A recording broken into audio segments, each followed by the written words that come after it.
Assalamualaikum warahmatullahi wabarakatuh.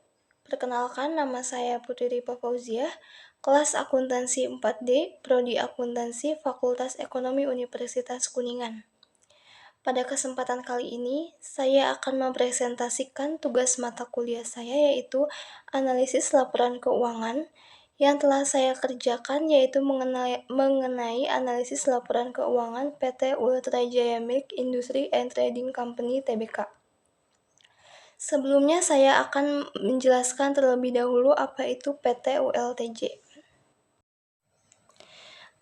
PT Ultra Jaya Milk Industry and Trading Company Tbk adalah perseroan yang bergerak di bidang minuman Ultra Jaya yang memproduksi rupa-rupa jenis minuman seperti susu cair, sari buah, teh, minuman tradisional, dan minuman kesehatan yang diolah dengan teknologi UHT dan dikemas dalam kemasan karton aseptik.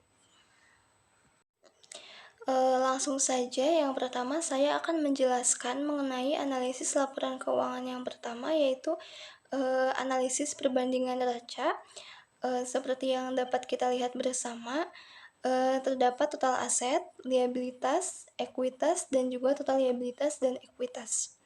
Selama periode 5 tahun, yaitu 2016 sampai dengan 2020. Yang mana hasil presentasi tersebut diperoleh dengan cara menjumlahkan tahun kedua dikurangi total tahun pertama, kemudian dibagi total tahun pertama. Saya ambil contoh untuk total aset tahun 2017 atas 2016. Untuk menghitungnya yaitu dengan cara total aset tahun 2017 dikurangi dengan total aset tahun 2016, kemudian dibagi dengan total aset tahun 2016. Selanjutnya yaitu ada analisis perbandingan laba rugi. Terdapat total pendapatan, laba bruto, dan laba usaha. Untuk menghitung presentasinya yaitu sama seperti menghitung analisis perbandingan pada laporan posisi keuangan yang tadi, yaitu dengan cara menjumlahkan total tahun kedua dikurangi dengan total tahun pertama, kemudian dibagi dengan total tahun pertama. Saya ambil contoh untuk total pendapatan yaitu 2017 atas 2016, menghitungnya dengan cara total pendapatan tahun 2016 dikurangi dengan total pendapatan tahun 2016, kemudian dibagi dengan total pendapatan tahun 2016. Untuk selanjutnya yaitu ada analisis rasio likuiditas, yang mana terdapat current rasio dan quick acid test ratio. Untuk current ratio, cara menghitungnya yaitu dengan menjumlahkan total aktiva lancar dibagi dengan hutang lancar, dan untuk quick acid test ratio yaitu cara menghitungnya dengan menjumlahkan aktiva lancar dikurangi persediaan, kemudian dibagi dengan hutang lancar, yang kemudian dibandingkan juga dengan rasio industri dari masing-masing perusahaan tersebut. Selanjutnya ada analisis rasio leverage, yaitu yang mana terdapat total debt to total asset ratio dan total debt to total equity ratio.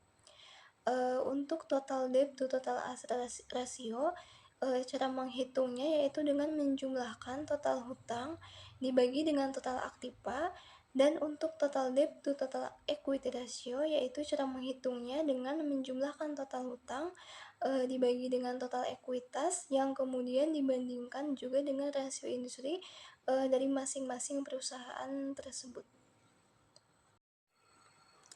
Untuk selanjutnya ada analisis rasio aktivitas, yang mana terdapat total aset turnover dan juga receivable turnover. Untuk total aset turnover, cara menghitungnya yaitu dengan menjumlahkan penjualan dibagi dengan total aktiva, dan untuk receivable turnover yaitu cara menghitungnya dengan menjumlahkan penjualan dibagi dengan piutang, yang kemudian dibandingkan juga dengan rasio industri dari masing-masing perusahaan tersebut.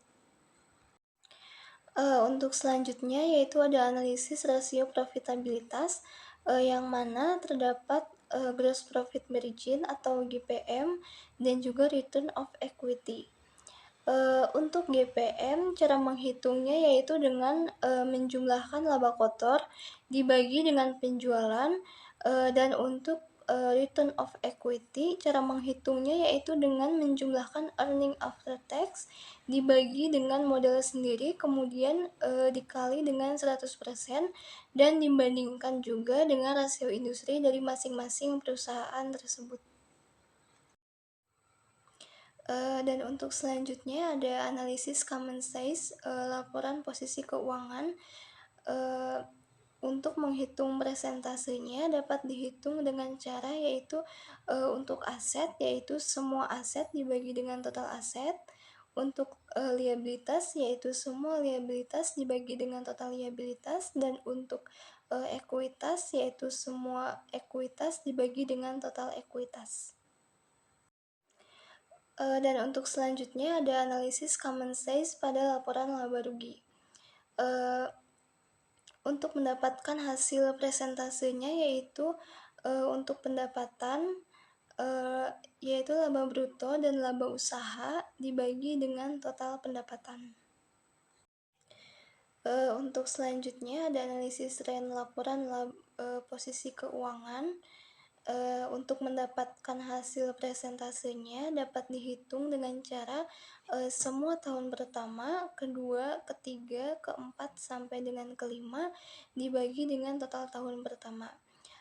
Seperti contoh tahun 2016 dibagi dengan 2016, tahun 2017 dibagi dengan 2016, tahun 2018 dibagi, dengan 2016, tahun 2019, dibagi dengan 2016, dan juga tahun 2020 dibagi dengan tahun 2016.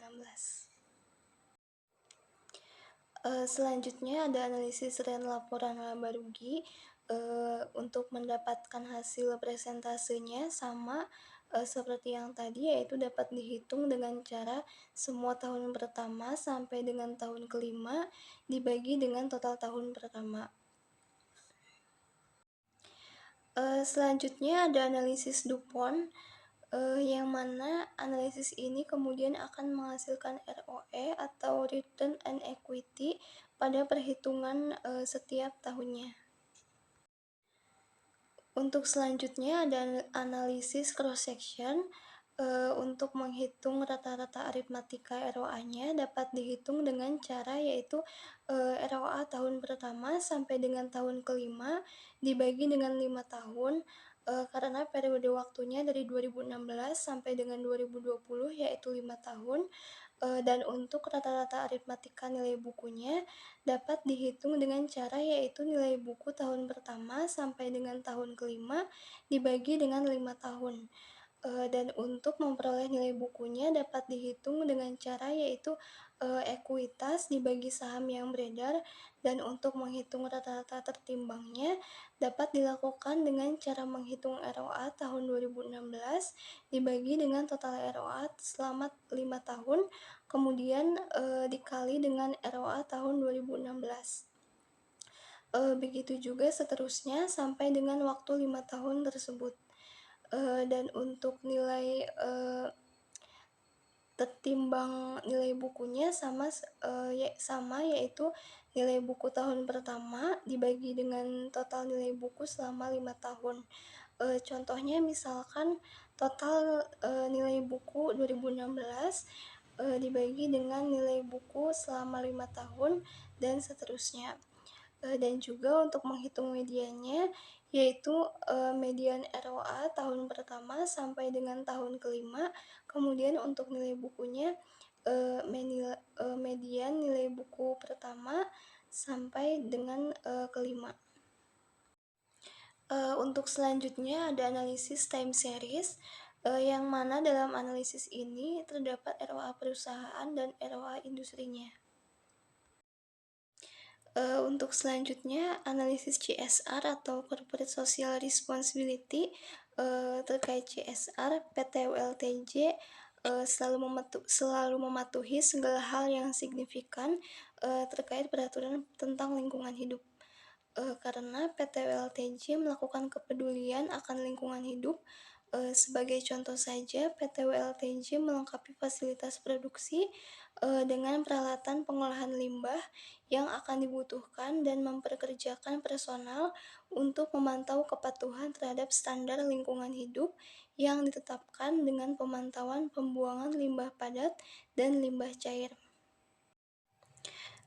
Jadi berdasarkan pemaparan yang telah saya jelaskan, saya menarik kesimpulan bahwa analisis laporan keuangan PT Ultra Jaya Milk Industry and Trading Company Tbk yang telah saya lakukan dapat memberikan informasi yang bermanfaat, bagi para pengguna laporan keuangannya, di mana dari analisis yang telah dilakukan kita dapat mengetahui, perubahan posisi keuangan perusahaan pada periode tahun 2016 sampai dengan tahun 2020, serta mengetahui kinerja manajemen dan perusahaan tersebut dan mengetahui juga, kelebihan dan kekurangannya yang dimiliki perusahaan dalam, melaporkan laporan keuangannya.